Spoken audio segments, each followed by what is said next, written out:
Bom dia, pessoal. Boa tarde, boa noite, né? Bom dia, porque tô de dia cheio de manhã aqui, tô na rádio agora. Além de ter outros trabalhos que eu faço, trabalho em emissora de rádio também, desde o meu retorno pro Brasil. Tudo bem com vocês? Pois é, fiquei uns dias sem gravar vídeo, devido a esses outros projetos que eu tenho, além da rádio. Tá bem corrido, bem puxado, mas graças a Deus já tá voltando ao normal. E essa manhã eu tava ouvindo uma palavra do Thiago Brunet, uma pessoa que eu gosto muito, um pastor que eu gosto muito. Pra falar a verdade, eu não sei nem se o Thiago Brunet é pastor, mas enfim, um pregador que eu gosto muito. Thiago Brunet, Diego Menin, também tem o bispo da igreja que eu vou aqui. Enfim, sempre estou ouvindo uma palavra e procurando refletir dentro da vida como nós somos. E como o que nós somos ou nos tornamos parece uma loucura, mas está tudo escrito aqui. Há quase 3.000 anos. E a gente continua tentando disfarçar, sabe? De quem somos, tentando fugir de quem nascemos para ser, tentando desviar dos sonhos que estão nos nossos corações por um pequeno detalhe, um simples detalhe. O detalhe de que o que é que vão falar de mim. E quando eu falo isso, eu não estou dizendo que é ruim a gente pensar nisso. Eu acho que, de certa forma, nós temos uma cultura regional, cada um que está vendo esse vídeo mora em um lugar do planeta, e, de certa forma, nós temos sim que respeitar as nossas culturas, tentar, ao máximo, não envergonhar os nossos pais, os nossos amigos e até mesmo nós mesmos. Mas eu fico pensando, às vezes, qual é a fronteira de quando se trata de envergonharmos nós mesmos? Qual é a fronteira? Qual é o limite em que essa frase pode chegar? Porque às vezes a vergonha está no teu coração e às vezes a vergonha está na boca dos outros. E eu queria chamar a atenção para você a partir de agora do que eu vou falar. Porque a maioria dos pastores tem uma palavra de revivamento, a maioria dos pregadores traz uma palavra, na minha opinião, não estou dizendo que eu estou certo, mas na minha opinião, uma palavra de quem quer seguidores. E isso é muito grave, porque quando você começa a seguir quem te agrada, você continua a mesma pessoa.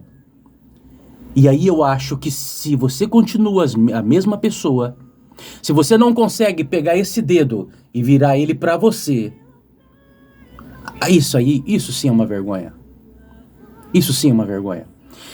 E quando eu falo de uma vergonha de seguir em frente, de fazer novos projetos, eu falo a vergonha de você recomeçar do zero, porque da última vez, como que você foi abatido, derrotado, foi humilhado, envergonhado por pessoas que não conseguem carregar na boca o poder do revivamento, o poder de abrir túmulos. Sim, eu acho que uma pessoa que segue a Deus, independente do dom que ela tem, alguns têm um dom de cuidar de uma pessoa, outros têm um dom de falar, outros têm um dom de acolher, outros têm um dom da compaixão.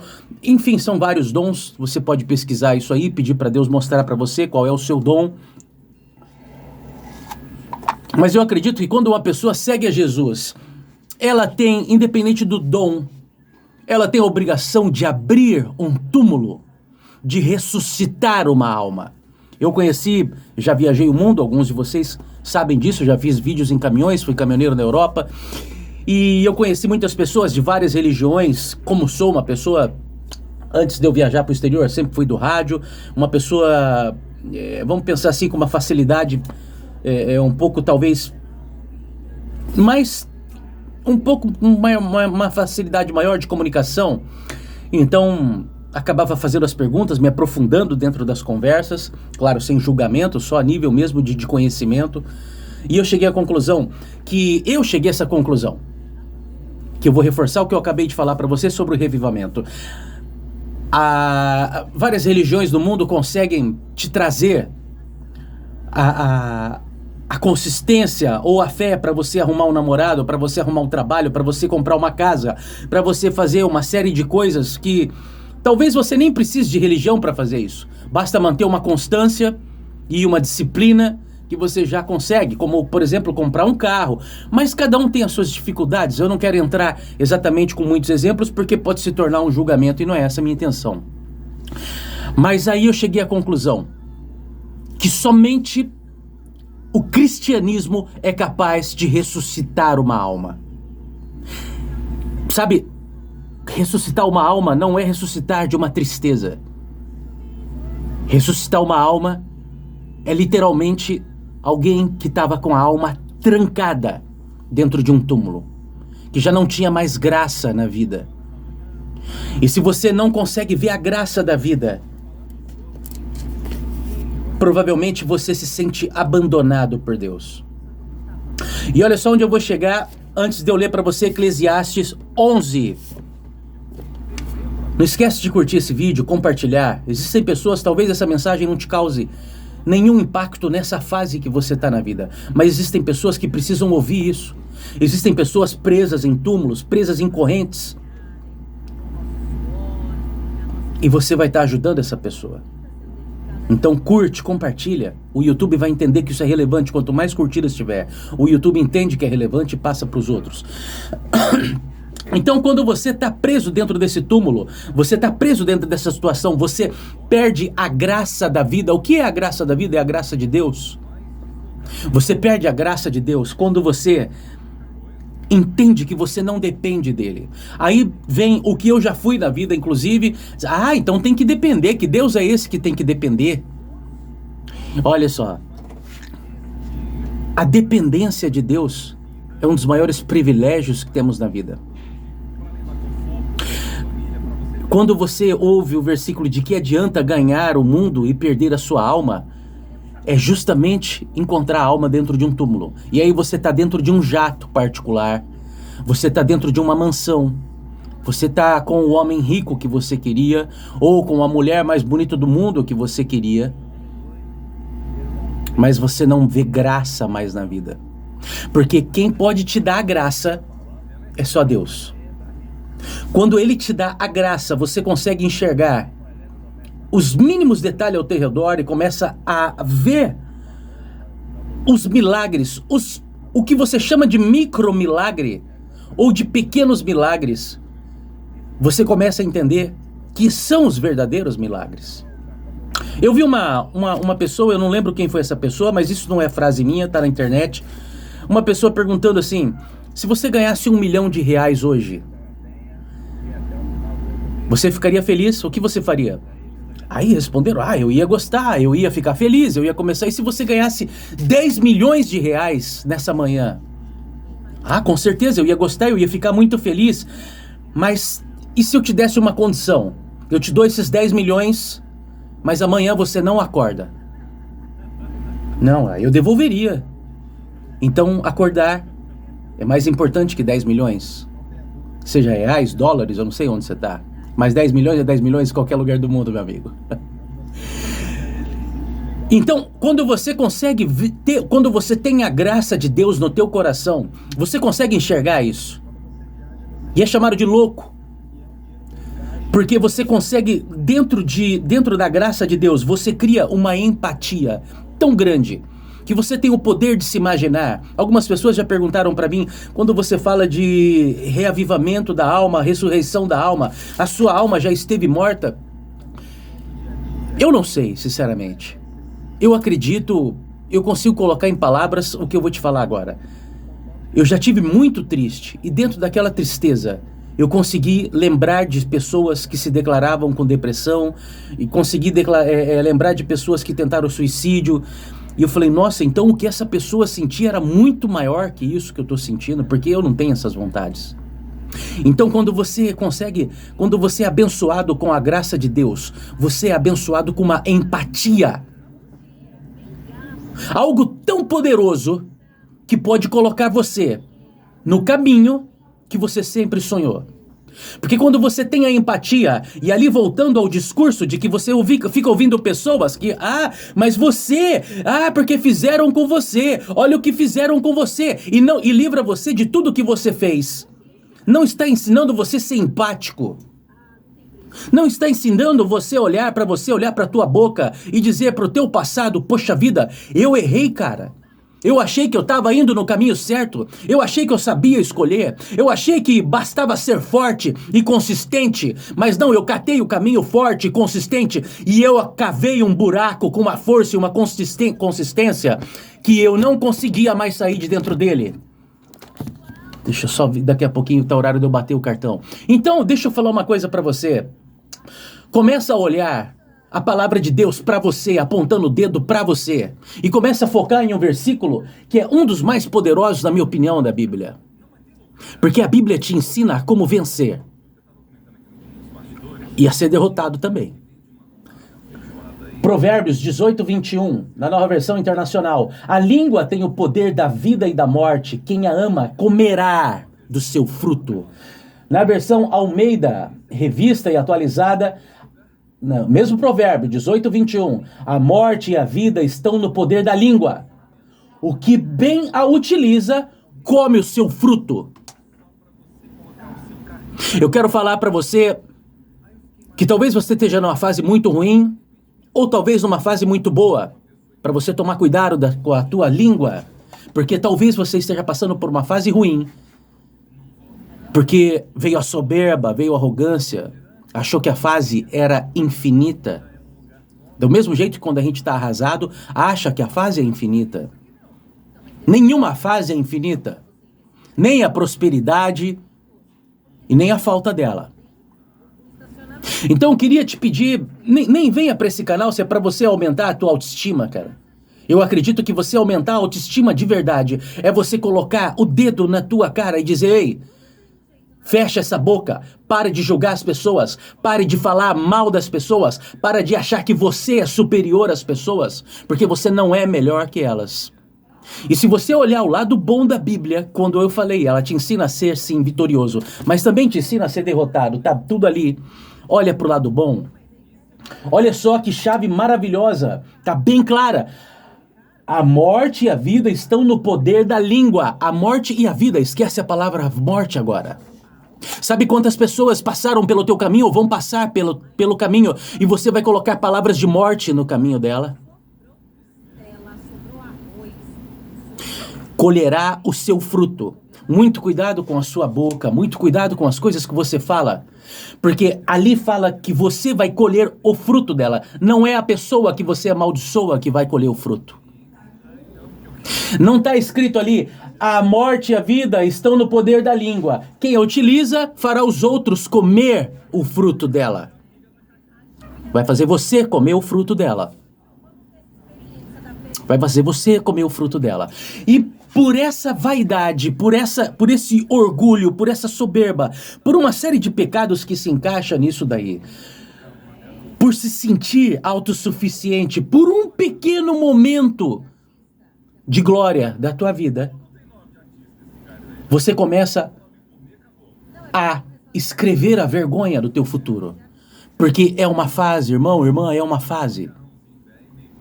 É uma fase. E olha só que interessante, em Eclesiastes 11, lança o teu pão sobre as águas, porque depois de muitos dias o acharás.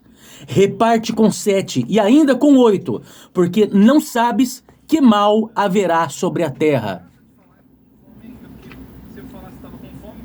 Você entendeu que é uma fase? Você entendeu que é uma fase?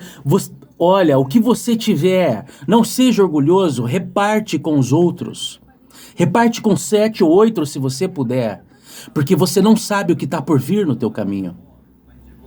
E ali, talvez hoje nós não tenhamos, talvez na região que nós moramos, não tenhamos a necessidade exatamente do pão, mas o pão significa vida, sempre significa vida. E o que é a vida hoje em dia, senão a nossa boca? Qual é o pão que você está repartindo com as pessoas? Qual é o pão que você está ensinando? Quando você fala para as pessoas, você está ensinando os seus filhos? Na Bíblia fala que se nós acreditamos que Deus é o nosso Pai, então Ele deixa os ensinamentos da Bíblia, e eu não sou nenhum pastor, nenhum padre, não sei versículo, eu acho até meio estranho hoje que parece que para falar de Bíblia tem que ser teólogo. Se você não falar quantas vírgulas tiver, você já não pode falar mais. E ali na Bíblia fala uma coisa: a tua palavra é lâmpada para os meus pés. A palavra de quem? Do teu pai. E se você é pai, se você é mãe, as suas palavras são lâmpada para os pés dos seus filhos. Você entendeu a gravidade, a importância de usar uma boca da maneira certa? Você entendeu isso? E ali, quando você começa a construir toda essa arrogância, é ali que você constrói a sua vergonha no futuro, porque quando você cai, e você irá cair.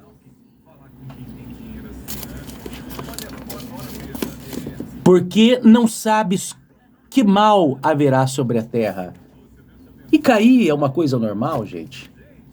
Entenda uma coisa, fases são fases, nós vivemos de fases. O que nós temos que ter constância é nos valores e nas culturas. Às vezes, como eu viajei muito, eu encontrei pessoas que falavam para mim assim: você tem que enfincar o pé em um lugar. Não existe isso. Você tem que enfincar os pés nos valores e nos princípios de Deus. É ali que você tem que enfincar, meu amigo. Porque a terra que você existe hoje talvez não existirá amanhã. O trabalho que você faz hoje talvez não. Quantos trabalhos não existem, que existiam já 20 anos atrás, não existem mais? Você tem que enfincar as raízes no coração, nos valores, nos princípios de Deus. Porque a vida é uma fase, e eu acho isso lindo. Algumas boas, outras nem tão boas. Umas eu planejei, outras eu plantei. Outras, alguns ensinamentos que eu preciso ainda na vida. Mas voltando aqui, quando você começa a usar essa ferramenta de uma forma certa na tua vida, olha só que maravilha, olha que glória que tem nesse versículo. A morte e a vida estão no poder da língua. O que bem utiliza come do teu fruto. Você vai comer do fruto. Você está achando que você está amaldiçoando pessoas? Você está achando que pessoas estão te amaldiçoando? Você está achando que a tua palavra tem poder na vida dos outros? É da tua vida. Se você não pegar a Bíblia e colocar ela na tua vida, se você não catar o dedo e apontar para você, você vai ficar seguindo pessoas aí que fica falando: mas você é um coitadinho e hoje Deus vai te livrar desses coitadinhos. E é de você. É de você. Porque você não perde a oportunidade de semear a semente da desgraça na vida de alguém. Desgraça no dicionário deixa bem claro ali, que claro, na Bíblia nós falamos da desgraça, que é a falta de graça de Deus, e no dicionário fala que é uma coisa que não tem graça. Quando você se imune da palavra, quando você se imune da graça de Deus, você entende isso. E ali você entende também um outro versículo, que eu não vou saber onde está aqui, mas você conhece ele. Que fala bem assim: nós... tem um outro versículo que eu quero ler para você aqui. E ali você lembra de um outro versículo que fala bem assim na Bíblia: se você conhece a palavra... Estou tentando lembrar onde que está esse versículo, mas quase que vem, mas não vem. Mas enfim, sobre tudo que você deve guardar, guarde o seu coração. Quando você se imune da palavra de Deus, você entende o que aquela pessoa está semeando é na vida dela. E quando você fica feliz, porque alguém está semeando uma coisa boa na tua vida, você está caindo em uma outra armadilha. Porque aquelas palavras podem não ser de coração, meu irmão. Um vendedor sabe fazer isso muito bem. Para criar uma conexão com você, te falar uma coisa que que agrade a você. A maioria dos problemas que você tem na tua vida, provavelmente você caiu nessa conexão falsa. É muito fácil chegar. É assim que um pedófilo, que um molestador, que uma pessoa, que um estelionatário, uma pessoa que está... manipulando uma maldade na sua vida, na vida de alguém, chega, criando uma conexão. Como se cria uma conexão? Com elogios. Eu já tive pessoas na minha vida que tentaram fazer conexões e eu respondi até para ver até onde ela ia com aquilo. Claro, depois não falei nada, percebi o perfil da pessoa, mas olha só a importância de você guardar o teu coração até mesmo para o elogio. Até mesmo para o elogio, porque o elogio pode ser falso. Ah, você canta muito bem no banheiro, aí você vai lá no programa de televisão, passa uma vergonha. Ah, você nasceu para fazer isso ou aquilo, só aquela pessoa te fala isso. E você coloca aquilo no teu coração e ali constrói. Entenda uma coisa, guarda o teu coração para que a palavra dos outros não tenha poder na tua vida. Não tem como, pessoas que não sabem o teu nome completo, olha só quantas pessoas estão tendo poder na tua vida quando você não domina o seu eu, quando você não coloca a palavra de Deus apontando para você, como eu vou usar isso para mim. Pessoas que não sabem o teu nome completo, não sabem a tua data de aniversário, talvez nem nunca foram na tua casa. De uma forma tão estúpida, tão pequena, talvez em um escalão, um degrau acima de um animal irracional. Ela vem e tenta profetizar algo na tua vida, quando ela não sabe que na verdade ela está profetizando na vida dela. Vou repetir incessantemente. A morte e a vida estão no poder da língua. O que a bem utiliza, comerá. O que a bem utiliza, comerá o seu fruto. Está na minha vida a colheita. Não é na vida de alguém. Não é na vida de alguém. Então, não deixe as pessoas entrarem no teu coração.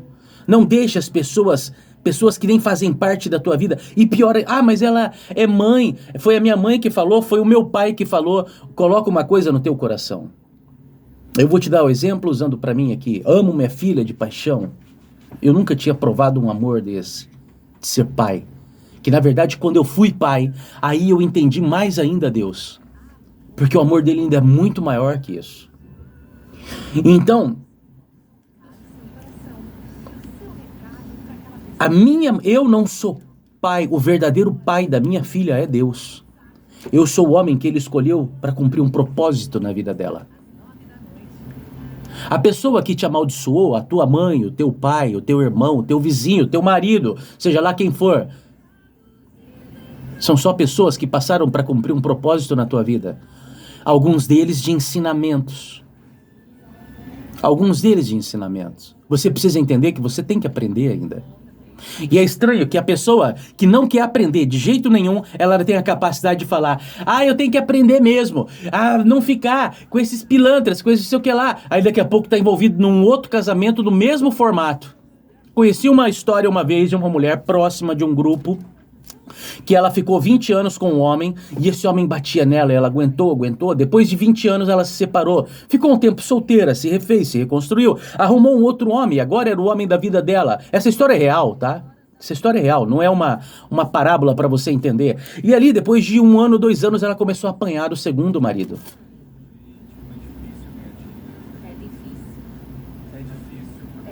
Como que nós, depois de alguns anos, caímos na mesma armadilha? Porque não mudamos o padrão interior.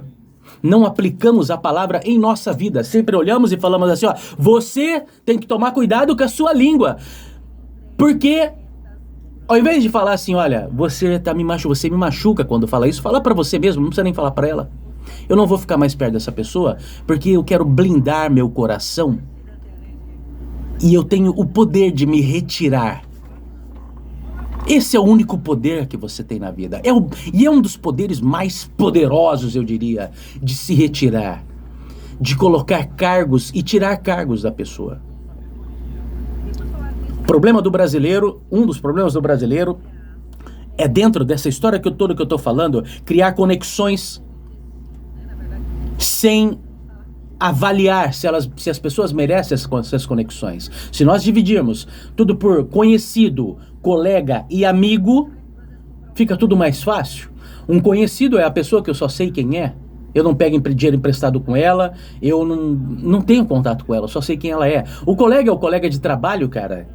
E aí, tudo bem, cara? A gente trabalhou junto hoje, beleza, tal, até amanhã, tchau. O amigo, tem uma frase antiga que fala, o amigo, faça 2, 3 bons amigos na vida. Amigo, não é conhecido, não é colega. Nós somos tão fragilizados emocionalmente que a primeira pessoa que passa no nosso dia, a gente já pega e desaba tudo na vida dela, começa a falar desesperado, procurando ou uma aprovação de um projeto ou uma solução para o problema que eu estou vivendo, que é uma angústia. E não entendeu. E lê a Bíblia todos os dias, e vai na igreja, e faz jejum, e lê, e faz vigília, e blá blá blá, mas não coloca na vida dela. Faz uma religião, uma crença de súplica. Senhor, faz pra mim, Senhor, faz pra mim. Na hora que você colocar no teu coração, a parte boa de tudo isso que eu vou te falar é isso, que você pode colocar no teu coração hoje. Que Deus não está preparando algo para você. Deus está preparando você para algo. Isso Ele promete aqui. Mas você tem que abrir o teu coração e usar a palavra de Deus dentro de você. Entender que não vou mudar as pessoas, eu vou me mudar. Eu vou mudar a geografia. E a geografia às vezes é sair do sofá e entregar currículo na rua. A geografia às vezes é parar de entrar nos mesmos lugares para buscar o mesmo padrão de relacionamento que você coloca na tua vida. A geografia às vezes é parar de se rodear de pessoas que só sabem falar de pessoas. Geografia não é só mudar de país. Geografia não é só mudar de país. Na hora que você conseguir olhar para a Bíblia e falar assim, a partir de hoje, isso aqui que está aqui fora vai para dentro de mim, e cada um que busque a sua salvação, você vai entender o jogo. Você vai entender o jogo. E o caminho que você quer, os sonhos que estão no teu coração, se estão alinhados com valores e princípios de Deus, não venha me dizer que você quer assaltar um banco e está alinhado com Deus isso. Não venha me dizer que você... o homem que eu tô querendo, a mulher que eu tô querendo é casado, casada, e se Deus quiser a gente vai ficar junto. Acorda! Você não tá entendendo nada do que eu tô falando. Tá perdendo seu tempo. Vai consultar signo. Vai ver o teu signo, que cor de camiseta que você vai usar esse final de ano. Quem dera fosse essa a chave da vida. Usar a cor certa. Se você não entender esse jogo, que tudo que tá aqui, eu vou colocar dentro do meu coração, e aqui me esvazia de mim, Senhor, e me enche de Ti. Se você não entender, você pode mudar o seu cabelo, a sua casa, o seu trabalho, o seu país, o seu namorado, o seu marido. Você pode trocar de filho, você troca bebida, troca o bar, troca tudo. Mas se nada trocar aqui dentro, as mesmas coisas se repetirão sempre, sempre e sempre. Porque tudo no exterior mudou, mas nada mudou no interior. Nada mudou. Mas você tem o poder de usar isso aqui e decretar na tua vida, porque a língua tem o poder da vida. Quem a ama comerá o seu fruto. Esquece a palavra morte. A língua tem o poder da vida. Quem a ama comerá o seu fruto. Comece a falar as coisas que você acha que você vai decretar na vida dos outros. Na verdade, você está decretando na sua vida. Todos os